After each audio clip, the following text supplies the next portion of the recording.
What happened in Colombia? You got robbed. Yeah, so like I was just doing any and everything out there. I was really doing some risky stuff out in Colombia, just partying and just doing Enjoying everything. life.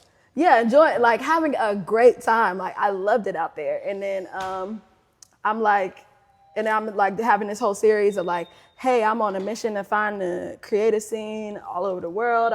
My goal is to get a venue out here and doing my own event out here before my time is up. And I'm posting this stuff real time, like, and which is like kind of risky because you don't know if you're going to accomplish the goal or not. And it's kind of like vulnerable to put your goals out there right. in real time. And so I was putting it out there because I was thinking like, I should be doing the same stuff that I was doing back home and just keep going. And then day 44, and like literally I'm 44 days. The worst that ever happened to me in 44 days was I had like one meal I didn't enjoy. Like that was literally the worst thing. Like it was just really great out there. Like I really enjoyed it.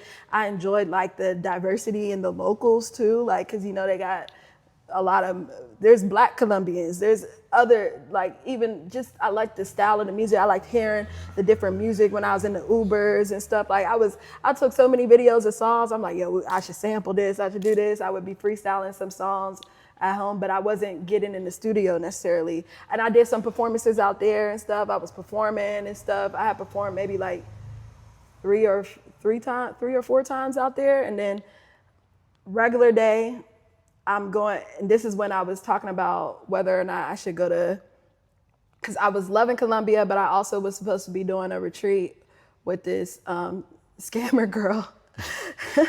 I was supposed You to be got a lot of stories. yeah, my life is so crazy, yo. For real, like a movie. Yeah, for real, like for real, I can't make this shit up. So I was supposed to be doing this retreat in May. So I was like, I want to go because my birthday, April 12th, Songkran is that same time. So I was like, the plan was to go to Thailand in April, go to Colombia January through April, then go to stop home in the States, and then go to Thailand.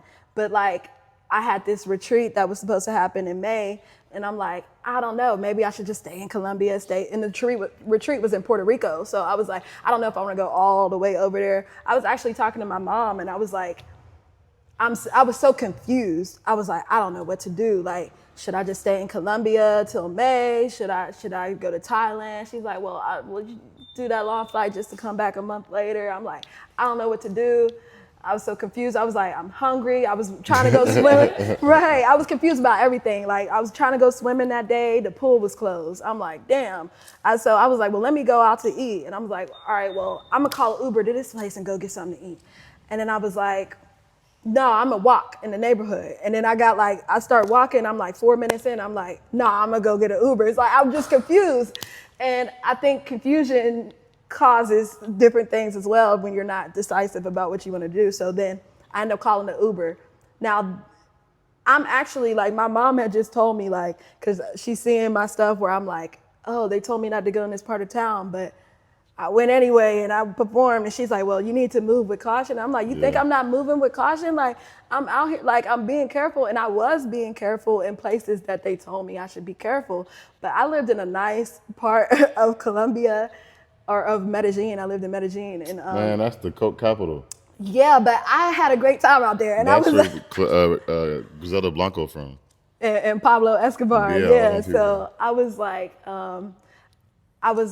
but I lived in a place called Ciudad del Rio. It was a really nice area. Like we had a Starbucks and walking this. It was just really nice. Like it was nicer than this area around here. It was a very like little upscale little corner of Colombia, like so of Medellin. And then so I'm walking, like people out there with their kids riding bikes, everybody walking around with their phones out in this area. And so because she had told me to move with caution, and we got in this argument, and then so then I was talking to her after that, and like I'm like, well, we gotta just you gotta just trust that I'm gonna be all right. So part of that was trying to show her. I had been in this spot for a month already. I had extended this. I was like, I love my Airbnb so much. We had 2 pools. It was just great, right? And so I extended my spot, and I was like, well, let me just show her the neighborhood. Like, I'm like, well, just stay on the phone when I go. Like, so you see No, she on the phone too? Oh, man, what happened? I'm like, so you see, like this, I'm really good out here. It's bright outside. It's like a perfect day, normal day, right? I'm waiting on the Uber. the motorcycle Uber, and like then the motorcycle come down the sidewalk, right? And I'm like, yo, this my Uber. Like I had to like move out the way because it's like he was gonna hit me.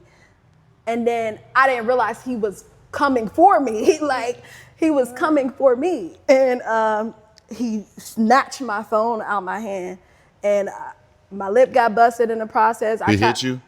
Yeah. So my lip was busted crazy. He snatched the phone, then hit you? No.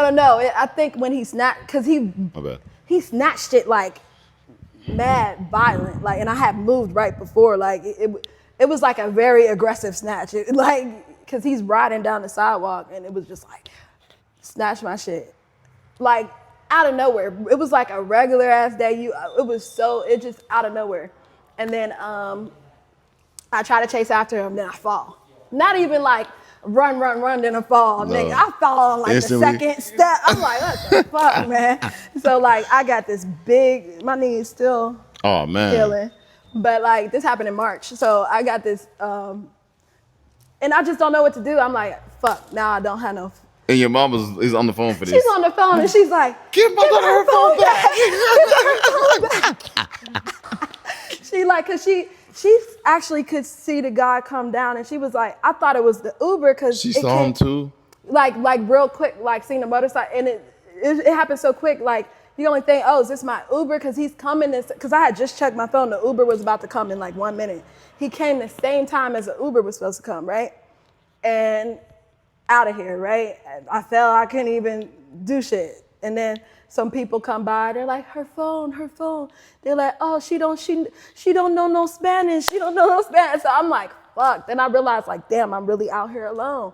Like, cause that was the point where I'm like, damn, like, nigga, like, I'm just out here. I don't know Spanish. I can't really talk to no. Then a lady from Spain, a family, they actually helped me. They helped me translate. They called the police for me. They waited there. Then I was like, damn, like, we was there for at least 15 minutes before we walked back to because I was only like 2 minutes from my apartment I had been staying in. And what's really a blessing is I got a new phone. I got this new phone right like a couple days before I left for Colombia. And they were trying to get me to trade in my old phone. But I knew Colombia, you might get your phone snatched. So I was like, There's a thing there? Yeah. I didn't know that. Yeah, that's the thing there. So that's what the stuff I was reading and stuff like, and so I was like, if I get my phone, I literally said this to the guy at T-Mobile. I was like, so if I get my phone stolen, how would I turn on a new phone? And he walked me through the process. If I were to just have one phone, he's like, well, you can give it to your parents and then your parents could mail it in.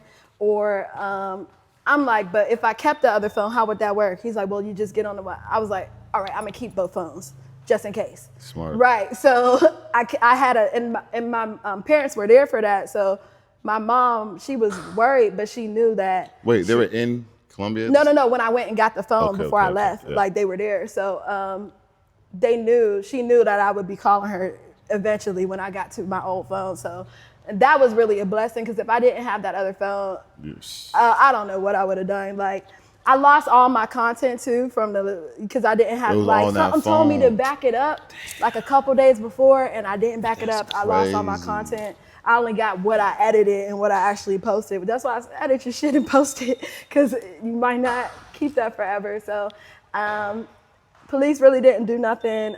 People did help me afterwards, like translate and stay with me, and they were kind, and after that, like Colombia, and they're like, oh, there's bad people out here. Yeah, there are. So that was the balance I got in Colombia, because it was like disproportionately good, and then I got robbed. Thailand is more balanced, like even, like yeah.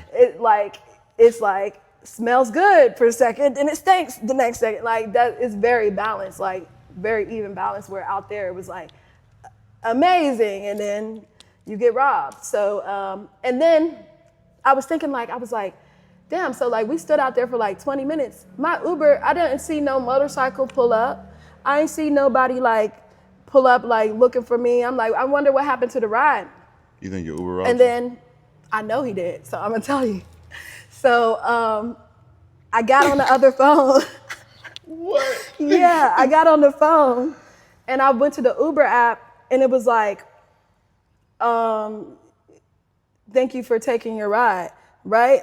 And first I'm thinking, I've heard like sometimes they'll act like they picked you up just to get money or whatever.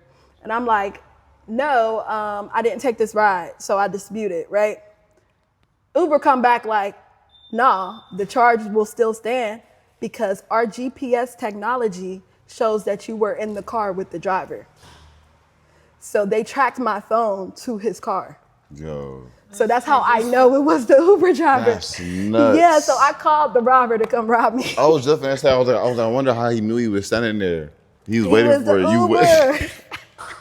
He was What? the Uber. And then no charges could be. Yeah, he got banned from the app after that. So then Got banned from I the said, yeah, I said what happened. I had talked to Uber, then they ended up giving me the little bit of money back and banning him from the app. But I mean, I tracked my phone. He took that shit to the hood of Colombia. He took it to El Centro. Yeah, he took it to El Centro and was like, crazy. yeah, was out of there. And I'm like, you know what, whatever. But from there, the reason why I'm grateful that did happen is because it answered a lot of questions for me. Remember, I was confused. I didn't know whether to go to Thailand. I didn't know if I was gonna just stay in Colombia. I didn't know what to do.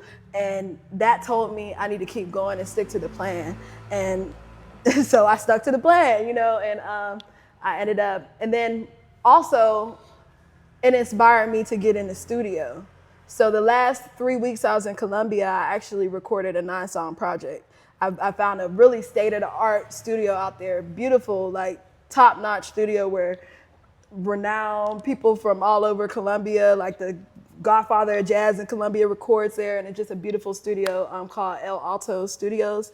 And I had connected that through some people I had met in Colombia, some locals I had met, and then I happened to hit her up like, yo, can we get in the studio tonight? She's like, I happen to be with a studio owner right now, and we can get you in tonight. And it's like 40 minutes outside of Medellín, and they picked me up. They was in the neighborhood. They picked me up, took me out there to where I got acclimated, and I did like 3 or 4 sessions there, and really just invested and recorded and I left Colombia with like a beautiful project from all stuff that I made when I was out there.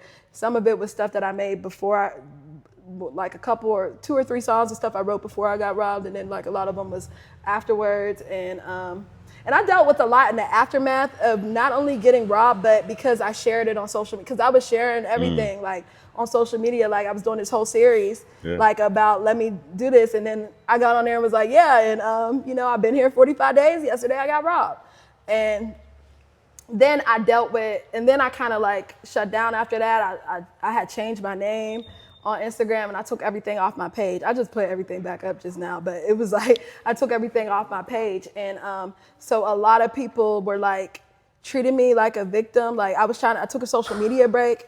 Like imagine y'all take everything off y'all page and y'all take a break. They gonna think y'all died or something. Like they gonna be like, oh, y'all missing, y'all got kidnapped. And that's how everybody was. Like they're like, I'm getting like all these messages. Then a girl from back home, she made a whole status on Facebook, even though she just talked to me. She made a whole status on Facebook, like, has anybody heard from me? Then everybody's hitting me up, and it was very overwhelming. Think I got kidnapped. The girl that I knew out there, she made up a whole story. Like I'm on Threads one day, and the business partner I was supposed to do the retreat with, that she ended up canceling. So I was about to plan some shit around and something that wasn't even happening. She ended up making up this whole 3-part story and said I was in the hospital. She had to fly to Colombia to rescue me, to ship me back to the States, and I'm staying with her till I get back on my feet. Wait, this didn't even happen? You never got... None of this happened. Oh, my family couldn't make it out, and I busted out crying when I seen it. This was like a detailed 3-part lie, embellishing like wild shit be happening. I'm like, I can't make this shit up. She was really, literally, like when the doctor says she's okay, I booked the last minute spot, and she's gonna stay with me, and she was alone. She didn't think anyone could, like, really just Did she say your name? She did not, but we have mutuals, and I'm like, nigga, people are gonna see this shit. Like, oh no, nobody really saw it. I'm like, nigga, it say it got 7,000 views. People seen this shit. So it's funny, I made a status like the other day. I'm like, yeah, I got robbed in Colombia, and someone made up this whole thing. And all these people start commenting, like, I saw that, random people. I'm like, and it's crazy, a girl I met out here saw it and commented on the original thing. I'm like, nigga, people be nuts. Like, I swear so many stuff like that happens to me. That's why I'm be like, yo, I'm actually like, I'm in the midst of it, but I know people know, I'm knowing more and more people zone about me, because a lot of stuff happens like that to where stuff will be in close proximity. Or like, I had a friend that went to London and ran into somebody that I met in London. Like a friend that I knew from California, like we didn't even live in the same part of the States. Like stuff like that shows me like the world is very small. So like, you just never know who gonna see what and what, but like I had people exploit the robbery. I had other people think I went missing just because I wouldn't get on a FaceTime call. It's like, nigga, if I ain't FaceTime you before, I don't feel comfortable FaceTiming you now. So it's like sharing the robbery and my relationship with what I shared on social media, it made me rethink a lot of things on, because a part of me was like, it's probably some of y'all niggas' fault why I got robbed. Cause I'm like, cause y'all so worried all the time. Y'all was like, oh, be careful every second. Like, oh, y'all more scared than me. And like y'all could have manifested that shit on my behalf. Like, I don't know. I don't want to give stuff too much power, but it's like, I didn't know. These are all thoughts that's running through my mind. I'm like, everybody that's watching you ain't fucking rooting for you. So it's like, y'all just putting stuff out there and putting all your fears and worries onto me. Like just chill out. So it just made me like rethink on like what I share. People feeling like they knew me, like they had, like I removed access, and then feeling like they were entitled to a certain amount of access for me, like to where I couldn't even have my space after that. So I had wrote a song about that I'm dropping next week called I Don't Subscribe.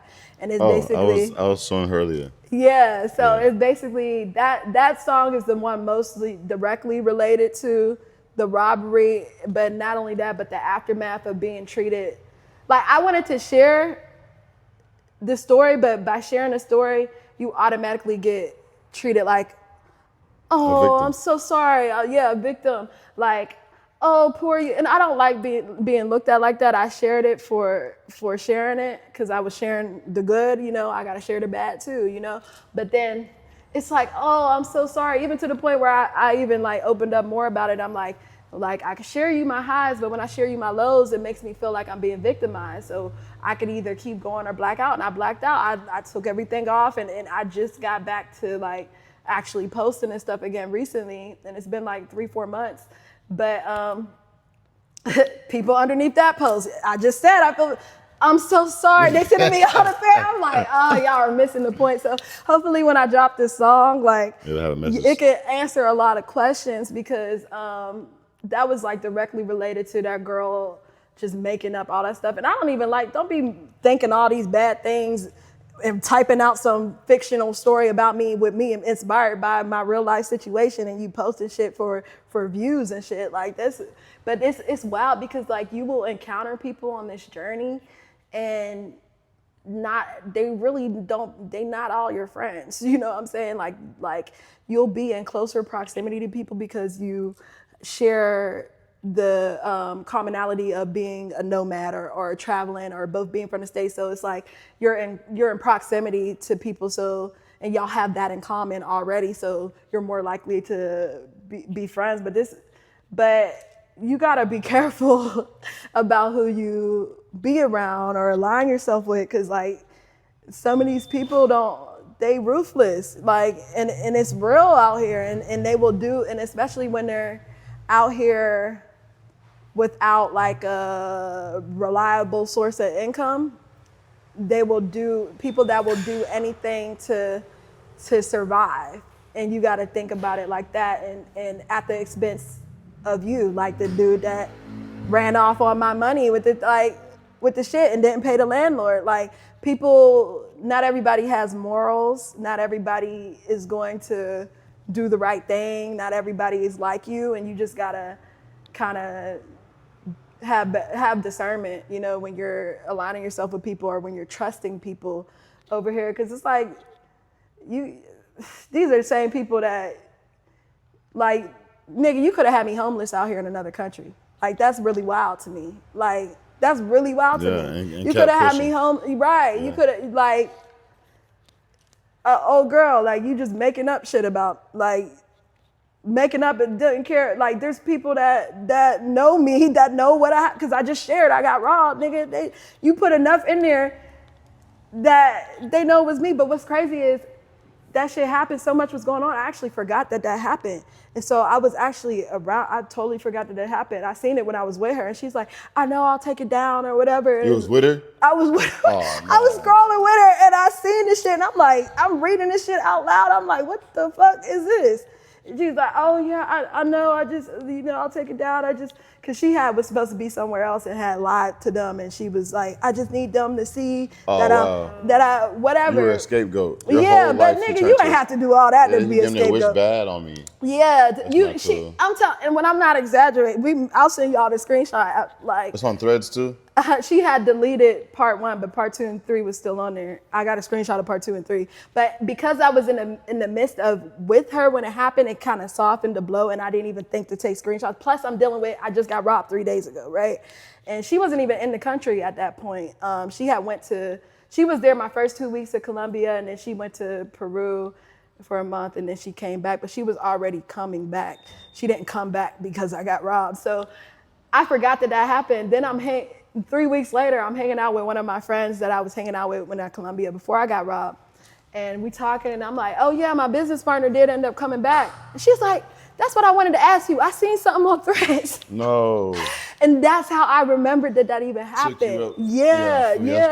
Because it was like a lot going on. I think people it's traumatizing, like getting stuff taken from you and stuff like that. I never got robbed before. Like, they say the States is bad, but I didn't get robbed in the States. I spent 30 years not getting robbed in the States. Like, I was good. So I'll say maybe the possibility to get robbed in Colombia is a little bit higher because I was there 44 days and got robbed. But that's crazy. Yeah, but it was a learning experience. I got to see not only like how I reacted to the situation, but how others reacted to me sharing it. That was a whole nother layer of being overwhelmed and like just all the "Are you okay?" messages. Like, if I say no, then what? Like, what are y'all gonna do?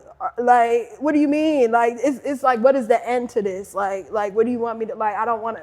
And so I just wasn't texting people back. I wasn't, like, I got like hundreds of messages. Like, and I appreciate my community for caring about me. Like, because if I actually was missing, them niggas was ready to call the embassy. They was doing a lot. Like, and they was riding for me. They was finding my mom, my sister, everything, like to figure out what's going on, all because I didn't post for a week. And that's how much I realized that you set the expectation, like, all right, if you posting every day, every other day, whatever, you don't post for a week. Now, if a random person don't post for a week, y'all ain't gonna send a search party out. But because I didn't post for a week now, it's a whole thing. Donald Trump might know. Yeah, y'all about to send a whole search party. Y'all talking about calling the embassy. You're like, you got us worried, and it's like, I didn't do anything. I just needed to chill. Like, y'all are doing too much. Like, thank you though. I appreciate it. Like, you got a support system. Yeah, I do, and it's because I've done a lot. Like,